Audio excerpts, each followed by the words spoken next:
Okay, we are live and welcome to the Yamaha County Board of Commissioners special session for November 21st, 2023. It is 1:37. And let's see, shortened agenda. Okay, so we're just going to jump right into item 1, which is consideration of the ratification of a collective bargaining agreement between Yamaha County and AFSCME Local 1422, retroactive to July 1st of 2023 through June 30th of 2025. And actually, that's an error. It should be through June 30th of 2026. 26, that's right. Yeah. So we'll note that on the agenda.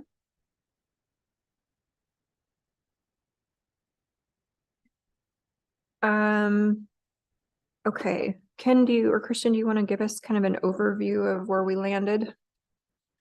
Sure. So after our final mediation session on the 7th, the union took the tentative agreement that we'd reached to the membership last week, and it was approved by the members. And so we have the signed copy from the union president. It was dropped off earlier today. So Carolina's got that in the packet. So we'll get your signatures on that and then get it circulated, and we will have a new CBA for a little over 2.5 years now till we start bargaining again in early 2026. So there is a copy of the final agreement in the packet. Why are there 2 missing signatures? She came by and said those 2 were out in the field, and so they're going to collect them later. Okay. But we have a majority of the bargaining team on there, so we're good to go. So they dropped off that one, not the fully executed one? They did, but there's 2 signatures missing. Well, because they sent us another one that actually had all the signatures. Michelle emailed it last night. Because there's some confusion around the circulation for signatures, because of course, we need an original for our record. Yeah. They also want an original with original signatures for their records. And so when they circulated the signature sheet yesterday, yesterday on the one I just assumed. Right. The same. So we have that one too. So we'll clarify with Michelle. Okay. Yeah. So we had that one. This was supposed to be a secondary one. Michelle, it just came to her attention that she was supposed to circulate 2 signature pages. And I said, you know what, as long as we have the one that's fully executed, we don't need the second version for this action. Yeah, it was their requirement. Right. Their council required an original one. So we'll get the other one in there that's fully signed, and then they can get the other 2 signatures, and then we'll execute that. But that shouldn't hold up any board action today. No, we can go. Yeah, you're right. They are all on there. Huh. I don't know if you want to look at that. Yeah, there's a papers. I know Christian chatted about kind of post tentative agreement and what we're doing to get this finalized. This was a long we started bargaining in March, and took us a long time to get to this point. Feel good to be at this point at the finish line with this agreement. That being said, we're not really at the finish line because we still have a lot of work that our payroll and HR team is a heavy lift is going to be implementing this on top of with holidays, a short week, and the Teamsters MOU, which also went into effect. So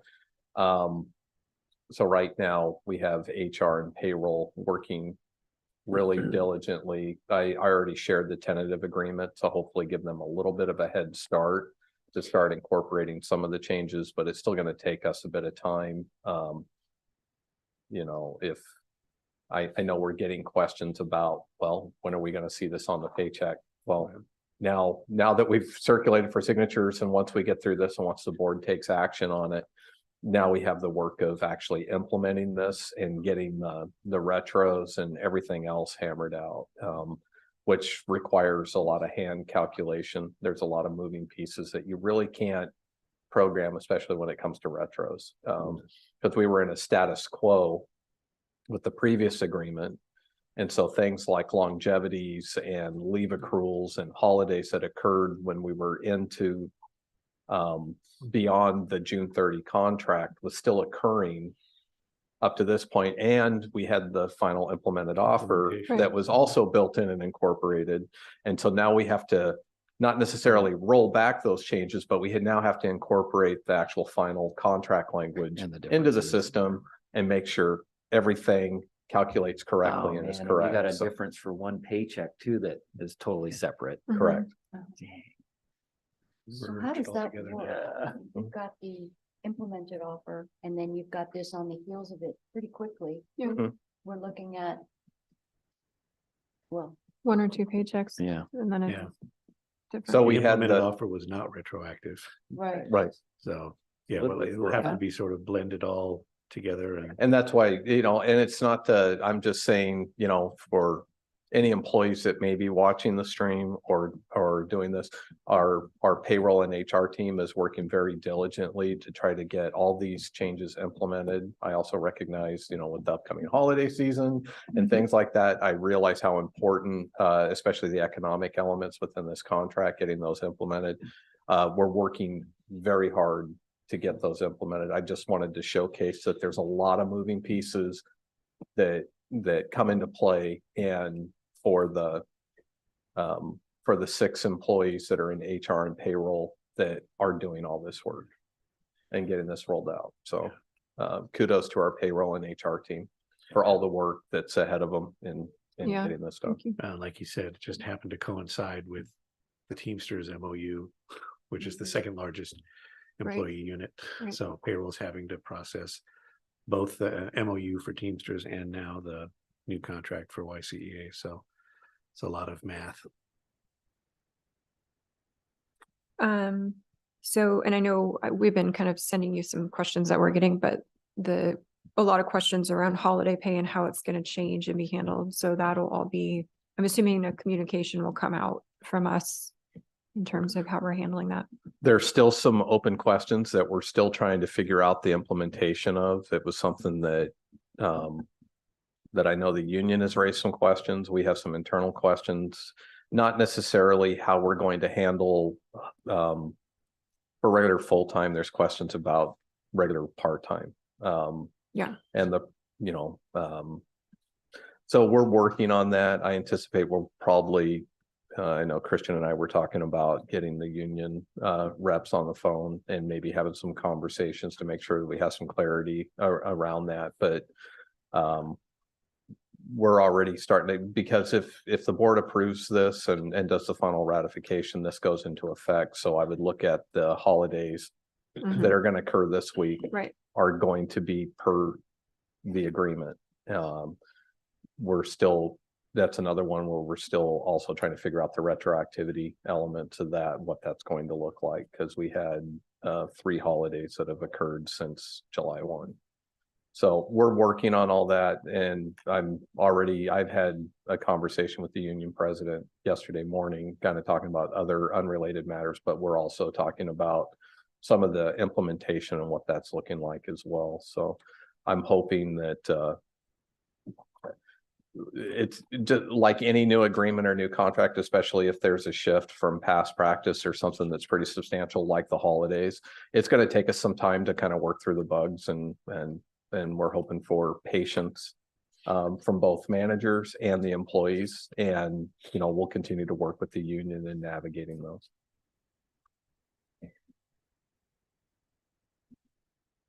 Did we say that the holiday pay was retroactive? Is that what you just said? That it's retroactive? That's a question that I think we're still trying to, the retroactivity typically, I'm looking at Christian. We'll have to figure that out, because I don't believe that just applies just to the economic articles, the retroactivity. So, That's the first time we've changed the holidays. So Right. I'll have to Mhm. think that through, but I think it would be retroactive Yeah. along with the rest of the elements in the contract. to Because I July think 1st. there's But it's another, the first pay period after July 1st, so correct, you might carve out the 4th of July, but then you still have right. Labor Day and Veterans Day. No, that's a good point. So it's something that we're still navigating as far as the implementation. Okay, I was thinking that was just the wage part that was retroactive. I wasn't. I think historically we've done that. If there's like been a change in leave accruals as an example, that there's been retroactivity associated with that. Mhm. That's probably an easier example off the top of my head that sometimes we might see more of a, but even though there was no changes in this contract to leave accruals, Yeah, so the contract effective date is July 1. is July 1. Yeah, and then there've been questions in the past about whether or not the economics are retroactive or not, but the rest of the elements of the contract. Otherwise, you have a gap. Correct. Although the previous contract technically stays in effect until the new one's ratified, but the Article 22 of this one says it's effective as of July 1, 2023. So now that we've ratified it, it's Okay, effective so the as whole of thing is 20 as retroactive. of July 1. Admittedly, this is the toughest, because a lot of times, a lot of good ideas and a lot of things that we agree to at the bargaining table, and there's a lot of thought and discussion that goes into these articles. Now we're at a point to where we actually have to implement it, and Yeah, the mechanics are now we have to figure out the mechanics of it. tricky. Okay, yeah, I was thinking that retroactivity was a choice, that we had a choice to offer retroactivity, but And that was focused around the economics in Article 6. But the change in the holiday isn't really a change in pay, it's just a change in sort of the way the holiday pay is calculated. Isn't that right?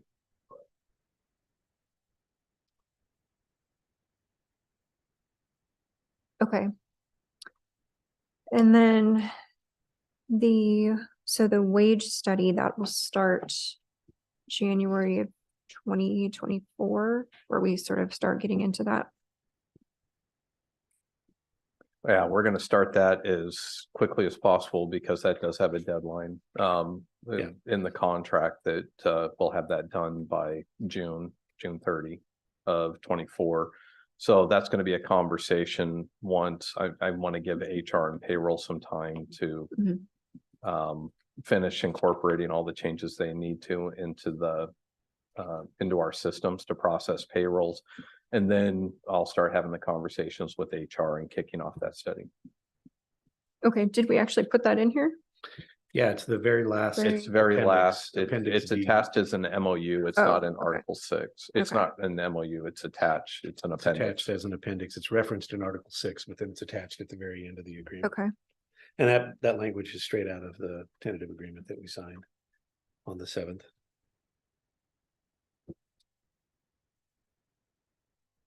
And we're not doing that in-house. Probably not. I think I'll be looking at contracting that. And can we get basically get some information out there about what the fiscal impact of that is? I think it's important Sure. for us to, let folks know that this is not coming without a cost. We're gonna do because it's gonna be subject to procurement. Okay. So we'll have to go through our procurement rules, get quotes, see who's available to do it. Admittedly, it's a very small group that do PECBA compliant analysis like this. There's a lot of folks that do like market analysis, which is completely different. I would hope it would be within the authority where we'd only have to get 3 quotes. I agree. It depends, because again, we're gonna have to sit down, working with HR, first come up with a scope of work, identify all the positions that are gonna be included in that to then make, get proposals, and then we'll see what quotes come back depending on the volume of positions and the amount of data that they're having to pull. okay. And then is there kind of an updated costing of this contract? Because we had our final offer, but I'm Is working there- on that. I'm kind of preparing.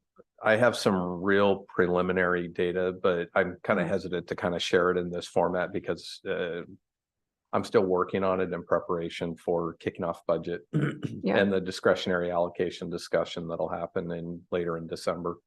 Cause I know that's gonna be a big driver. Yeah. Cause, well, we have 4 CBAs that are, well, 2 went into effect last fiscal year. We have 2 going into effect this fiscal year. Or we had 3 in the prior fiscal year and 2 this year.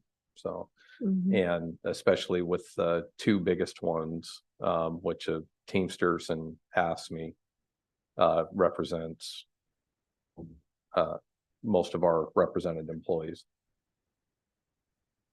Okay, So I'm working on those numbers to prepare for that discussion when we kick off the budget process. okay. Any other questions, commissioners? None.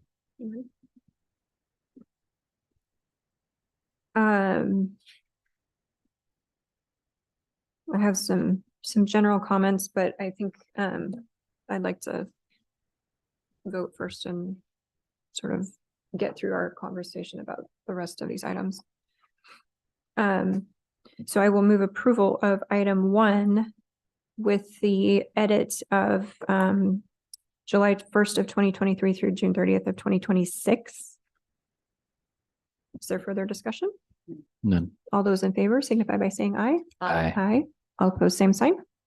Great, motion passes. Thank you. Item 2 is consideration of extending provisions of the 2023 through 2026 collective bargaining agreement with AFSCME 1422 to associated non-bargaining employees. So I know we've talked about this before, but how many employees are we in general looking at for this?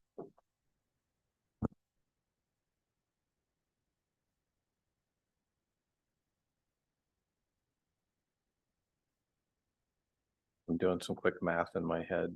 It's hard. I want to say right around 100. I think if we're looking at all the management positions, and I think that's a high number, but that's management, confidential, irregular part-time, but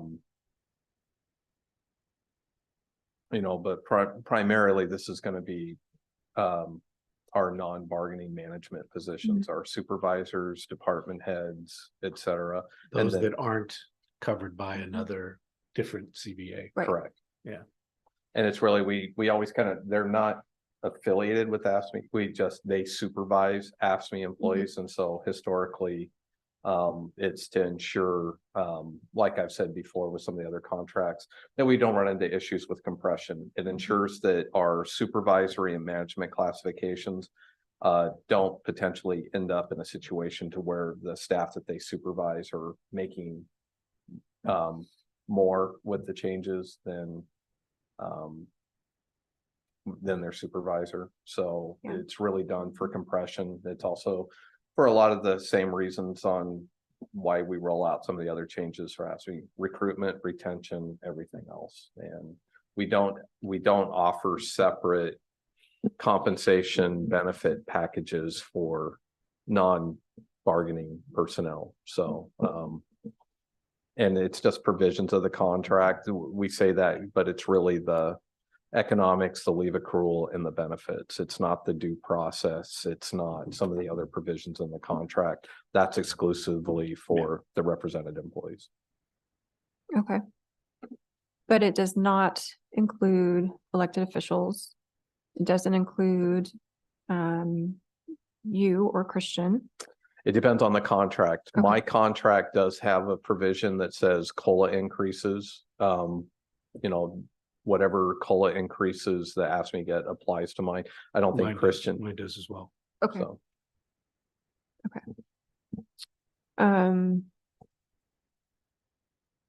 Anybody else that wouldn't apply to? But just for elected example, not officials the then? non-bargaining in the sheriff's office Right. or Right.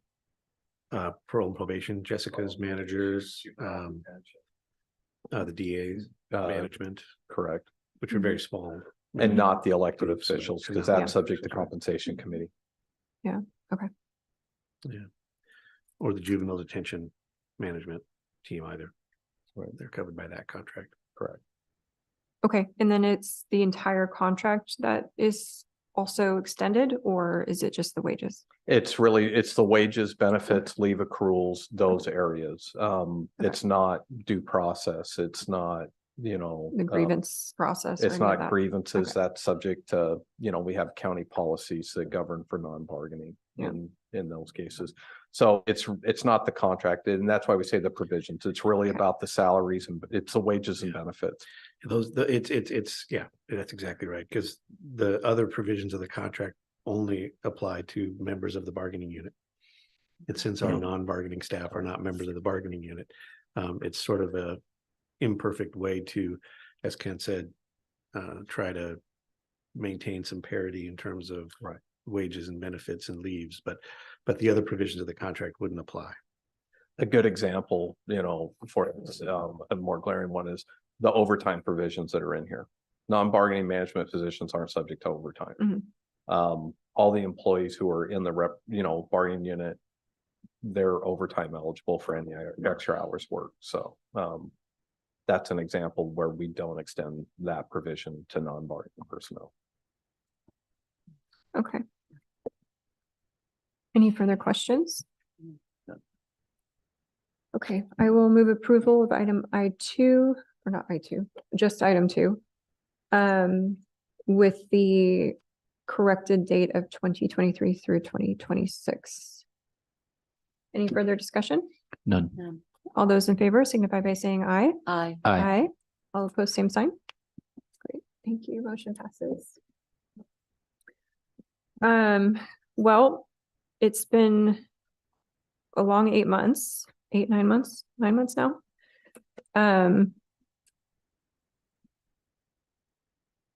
In our executive sessions, we talked a lot and spent a lot of time on the impact of a strike and, from both sides, and just the impact on management, the impact on staff, non-represented staff. And it's unfortunate that we came to this point. Obviously we support the right to strike, but it doesn't come without cost. And I remember when I was first elected, one of the union representatives at that time came into my office and met with me, and we had a great discussion. Very, very friendly, productive, personal. It was a personal discussion about getting to know each other. And we talked about teleworking, we talked about holidays and holiday pay, and kind of agreed to disagree, but in a respectful way. And I have not forgotten that conversation, because I was very impressed with that individual and the way that they behaved around issues that are very sensitive, and obviously understood that commissioners have a different role. We have to, as I've said, we have to balance the tax-paying public with the needs of our employees as an employer. So it's kind of an odd position to be in. Unfortunately, it seems like, during COVID especially, we just had this combative relationship with union leadership. And I don't really know why.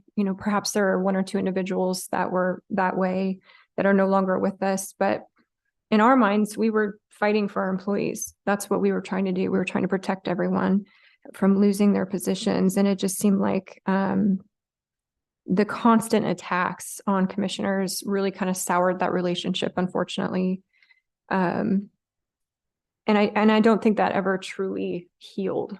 And so, it's unfortunate that the union chose to strike. I think it caused some unnecessary disruption and damaged employee to employee relationships. We've seen that play out.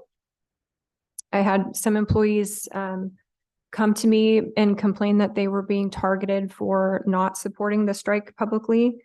And that's just not something that we can tolerate, and it's sad that we've gotten to this point.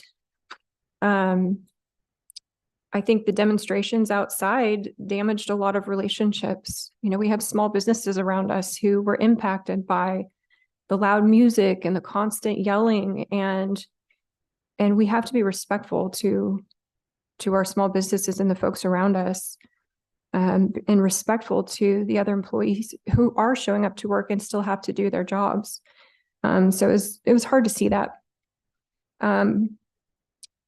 But ultimately, you know, the Board of Commissioners is in a role where we have to look at balance, and we don't make decisions under threat. We make them carefully.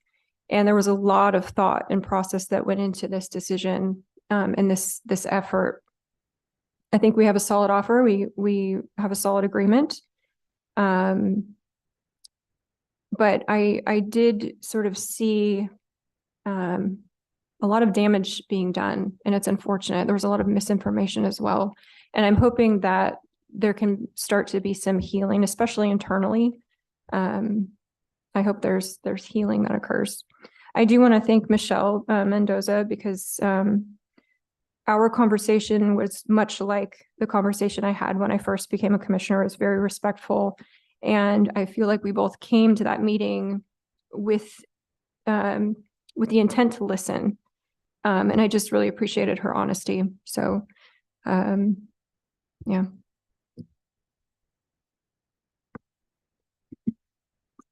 I want to echo what you said about the division that it caused. I also want to add that what I have experienced in the almost 10 years I've been here is that management and supervisors really bend over backwards to do the very best for employees, honoring them, recognizing them, appreciating them, knowing how important it is, because the work they do is vital. What I saw over this last couple of weeks was really quite disturbing, in that some of the people who purported to be doing what they were doing, or being out on strike, was for the benefit of the people that they served. I know that the loud behavior, it was sort of like mob rule at some points, was impacting people who were in the process of having services provided by staff who did show up, supervisors who were doing multiple jobs. I know that was disturbing to other businesses and other counseling agencies. I know that local businesses have really looked at us. They have not done themselves any favor, the folks who were impacting businesses and frankly harassing staff. What I saw was unacceptable behavior in the way that staff were targeted, harassed, and screamed at. I've never seen anything like that. I was very disturbed by it. I believe very strongly in the right to strike, but this went beyond that. This was quite frankly reprehensible. I saw that folks who were supportive of the strike were also embarrassed by what some people out there on the picket lines were doing, and that became very clear. It caused such a division, and it was unnecessary when you look at the end of the day at what the final numbers were and how close we were, and how management and the bargaining team worked really long into the night, many nights, what they tried to provide for staff to retain them and to recruit new people. So I think that going forward, there's an awful lot of introspection that needs to happen on behalf of the people who were abusive out there on the picket line. So I'm glad this is wrapped up, and I think we can be thankful this Thanksgiving that we don't have that, but we're going to have a lot of healing to address going forward, and that's not going to be easy, but I'm glad everybody's back to work.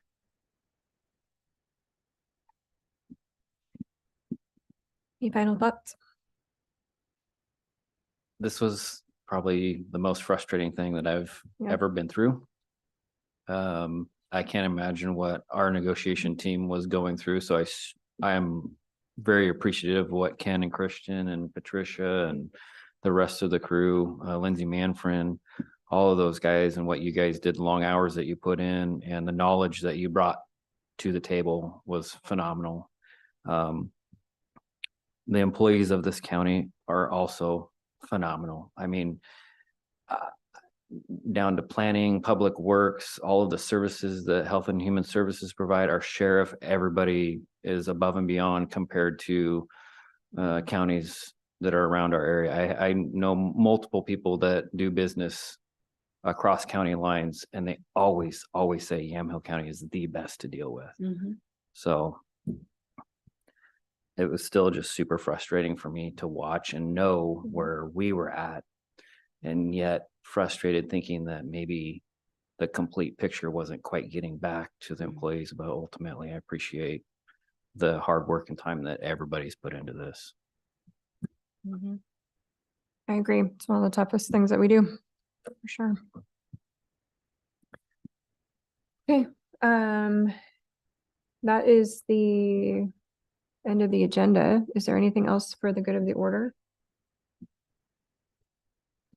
No, I mean, just to echo some of the things you said, appreciate all the work that the board's put in, and it is very challenging and time consuming. But I think in the end, we have a new contract, which is the end goal, and we recognize that this isn't really the end of the process, but it's sort of the start of the rest of the working relationship that management and labor have. And now that we have the contract behind us, we had some conversations initially with the union and the bargaining team about ways to try and restore some trust and some confidence in the labor management relationship. And I really hope that we can use this as a springboard to start doing that. So Yeah. Absolutely. Okay, if there's nothing else for the good of the order, I will adjourn the Yamhill County Board of Commissioners special session for November 21st,